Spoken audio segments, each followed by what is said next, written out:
Secularism అంటే అన్ని మతాలు స్వేచ్ఛగా తమ హక్కు వినియోగించుకోవడం. అంటే వాస్తవంగా అయితే పరిపాలనలో మత ప్రమేయం లేని రాజ్యం.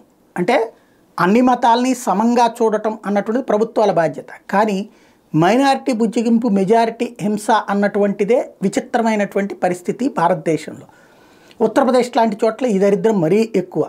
అక్కడ భవిష్యత్తులో కాదు, ఇప్పుడే జరుగుతున్నది ఏంటంటే ముస్లింలు ఉండే ఏరియాలో గుడి కట్టుకోవాలంటే పర్మిషన్స్ ఇయ్యరు. ఇది వింత. అధికార పక్షాలు ఇవ్వనివ్వవు. ఇది కాంగ్రెస్ పార్టీ వాళ్ళకు కూడా ఇట్లాంటి అనుభవం ఉంది. ఇట్లాంటి అనుభవం మీద స్వయంగా నరేంద్ర మోడీ స్పందించి కాంగ్రెస్ నేత పిలుపు మేరకు గుడికి సంబంధించిన కార్యక్రమానికి వెళ్ళినటువంటి ఉదంతం ఇది. దీని మీద చాడా శాస్త్రి గారికి సంబంధించిన ఒక కథనం చూద్దాం. 1965లో బీహార్లో పుట్టిన ఆచార్య ప్రమోద్ కృష్ణన్ కల్కి ఫౌండేషన్ అని ప్రారంభించారు. 2014 లోక్సభ ఎన్నికల ముందు కాంగ్రెస్లో జాయిన్ అయ్యి లక్నో నుండి రాజ్నాథ్ సింగ్ మీద పోటీ చేసి ఓడిపోయారు. ఉత్తరప్రదేశ్లో కాంగ్రెస్ పార్టీని మళ్లీ బలోపేతం చేయడానికి ప్రియాంక వాద్రా నేతృత్వంలోని కమిటీలో ఈ ప్రమోద్ కృష్ణన్ ఒక సభ్యుడు. 2016లో యూపీలో అఖిలేష్ యాదవ్ ప్రభుత్వం ఉండగా ఈ కాంగ్రెస్ నేత అయిన ఆచార్య ప్రమోద్ కృష్ణన్ సంబాల్ అనే జిల్లాలో అంచోరా అనే గ్రామంలో కల్కి మందిరం నిర్మించాలనే ఉద్దేశంతో స్థలం కొని 7/11/2016న శంకుస్థాపన చేద్దామని ముహూర్తం నిర్ణయించారు. అయితే ఈ ప్రాంతంలో ముస్లిం జనాభా ఎక్కువ ఉంది, దగ్గరలో మసీదు కూడా ఉంది. అందువల్ల ఇక్కడ ఆలయం నిర్మించకూడదు అని అక్కడ సమాజ్వాదీ పార్టీ సెక్యులర్ నేత అయినటువంటి నేషనల్ ప్రెసిడెంట్ ముస్లిం కిసాన్ యూనియన్కి చెందిన యనమూర్ రెహమాన్ ఖాన్ ఆలయ నిర్మాణానికి అభ్యంతరం పెట్టి జిల్లా మ్యాజిస్ట్రేట్కి ఫిర్యాదు చేశారు. అట్లాగే మరో సెక్యులర్ నేత సమాజ్వాదీ పార్టీ సంబాల్ నియోజకవర్గ ఎంపీ అయిన షఫీకుర్ రెహమాన్ బర్క్ కూడా మందిరం నిర్మించడానికి అనుమతి ఇవ్వకూడదంటూ ముఖ్యమంత్రి అఖిలేష్ యాదవ్కి ఫిర్యాదు చేశాడు.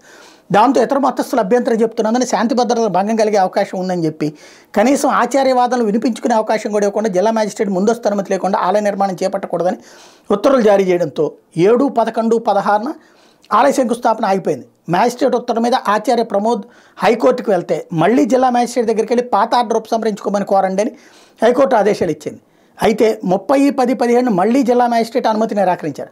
దీని మీద ఆచార్య ప్రమోద్ మళ్లీ హైకోర్టుకు వెళ్తే ప్రైవేటు స్థలంలో ఆలయ నిర్మాణానికి అడ్డుపడటం ఆర్టికల్ 25-26 ఉల్లంఘన, శాంతి భద్రతల సాకు సరికాదని హైకోర్టు అభిప్రాయపడి మ్యాజిస్ట్రేట్ ఆర్డర్ని రద్దు చేసి ఆలయ నిర్మాణానికి అనుమతిస్తూ జిల్లా మ్యాజిస్ట్రేట్ ఆదేశాలతో సంబంధం లేకుండా పంచాయతీని ఆలయ నిర్మాణానికి కావాల్సిన అనుమతులు ఇవ్వమని ఆదేశాలు జారీ చేసింది.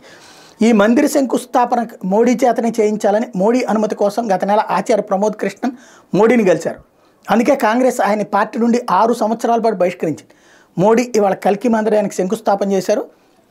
ఇక్కడ అసలు విశేషం ఏంటంటే ఆయన కాంగ్రెస్ అని తెలిసినా కూడా ఆయన ఇంతకాలం కాంగ్రెస్ని నమ్ముకున్నారు, కాంగ్రెస్ మిత్రపక్షం ఆయన సమాజ్వాదీని నమ్ముకున్నారు.